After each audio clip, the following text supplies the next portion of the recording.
Senate Democrats and Republicans have struck a deal and the government looks set to reopen. But there's one important part to this deal the media isn't telling you. Welcome to America Uncovered. I'm Chris Chappell. Before we begin, be sure to leave a comment below with the American flag emoji to show YouTube's algorithm that we've got engagement. And while you're down there, make sure you're still subscribed, just to be safe.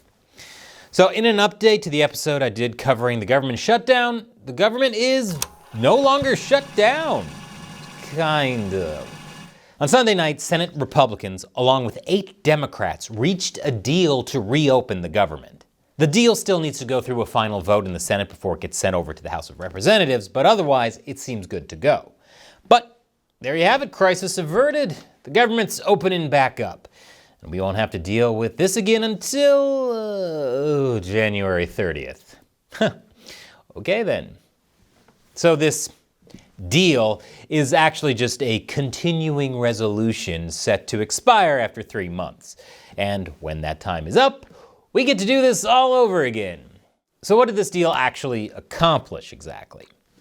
Well, the continuing resolution gives full-year funding for the Department of Veterans Affairs and Military Construction, the Department of Agriculture, the Food and Drug Administration, and Congress itself, because of course. Okay, great. But what about the Obamacare subsidies? The thing that kicked off this whole mess in the first place? And what about all the government employees who got furloughed? Are they coming back or what? Well, let me just summarize that with no and kind of, but actually no. First, Democrats and Republicans agreed that there would be a vote on whether or not to fund the Obamacare subsidies sometime in mid-December. Notice I said they agreed to a vote, not funding, but a vote.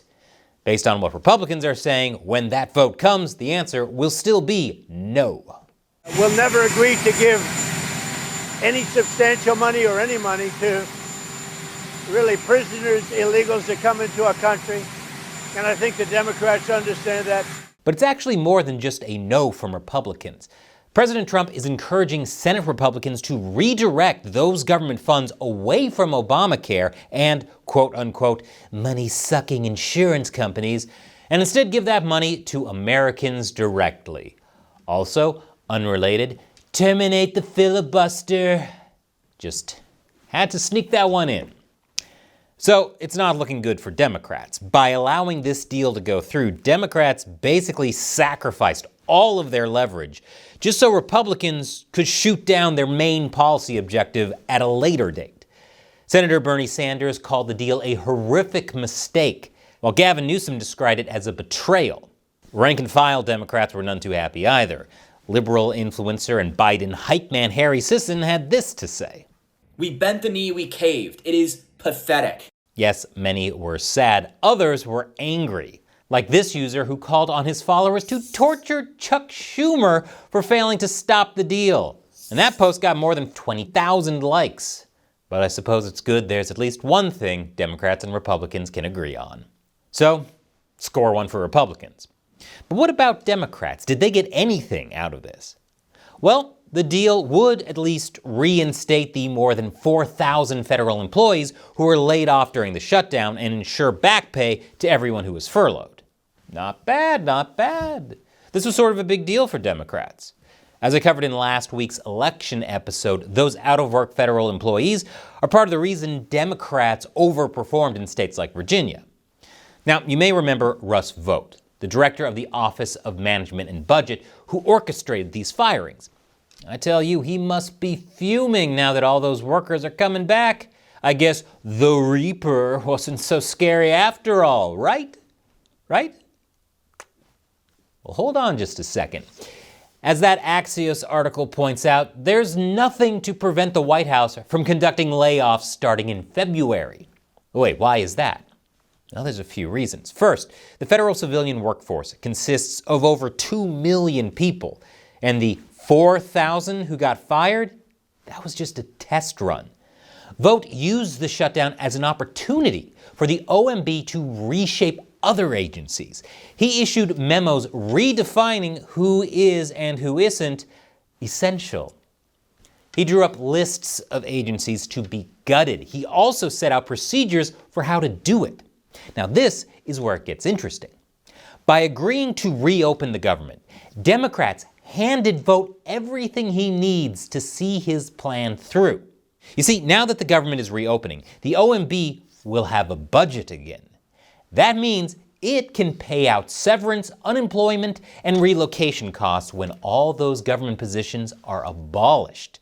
It also gives Vogt legal cover. If you start firing people while the government's closed, it can be challenged in court as some sort of vengeful shutdown tactic.